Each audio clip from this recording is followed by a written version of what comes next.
مرحبا بكم في فيديو اليوم ان شاء الله. كما قلت لكم باش نفهموا لا فوليكولوجينيس كيفاش تصير، ومن بعد نحكيو على السيكل اوفريان puisque كل شيء résumé dans un schéma, ça sera très simple ان شاء الله. Alors, نبداو بالفوليكولوجينيس. C'est quoi la folliculogenèse? C'est la formation à partir des follicules primordiales. يقولنا ces follicules chez la femme à la puberté عندها un stock limité. Donc, c'est la formation à partir des follicules primordiales d'un follicule mûr. Donc, c'est quoi un follicule? C'est la structure qui renferme l'ovocyte. Et voilà, c'est un sac.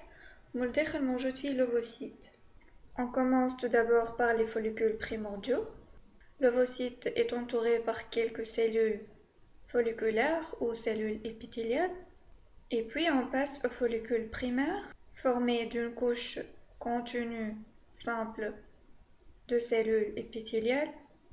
Ce follicule primaire se transforme ensuite vers un follicule secondaire, formé de plusieurs couches de cellules folliculaires, qui va s'agrandir pour donner naissance ensuite à un follicule tertiaire, ou appelé follicule cavitaire, parce qu'à l'intérieur de follicule, comme vous voyez, se creusent une ou plusieurs cavités.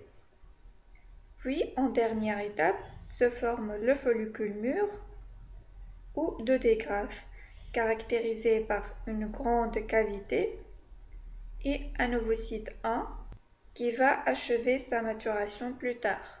Donc, il y a tout simplement la folliculogenèse. D'un follicule primordial, on passe à un follicule primaire qui donne ensuite un follicule secondaire qui s'agrandit et se creuse des cavités appelées donc follicule tertiaire ou follicule cavitaire qui donne naissance à un follicule mûr ou de dégraffe. Pour le cycle ovarien, on va prendre un cycle de 28 jours. On commence le premier jour par des follicules tertiaires.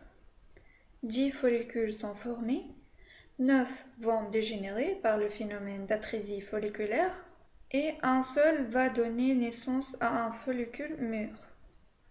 Donc les premières étapes de la folliculogenèse ne sont pas incluses dans le cycle. Elles ont lieu 3 à 4 mois avant le début du cycle.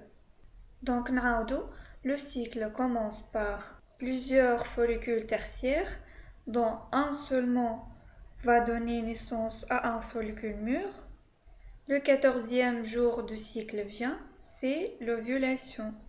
Le follicule mûr va expulser un ovocyte 2 qui va par suite rejoindre les trompes utérines.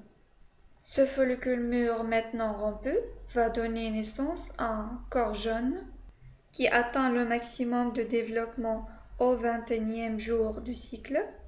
S'il y a une grossesse, il va persister, sinon il régresse à un corps blanc. Avant la date d'ovulation, toute cette période, c'est la phase folliculaire, puis vient l'ovulation. La dernière phase du cycle, c'est la phase lutéale, puisque le corps jaune est formé de cellules lutéales.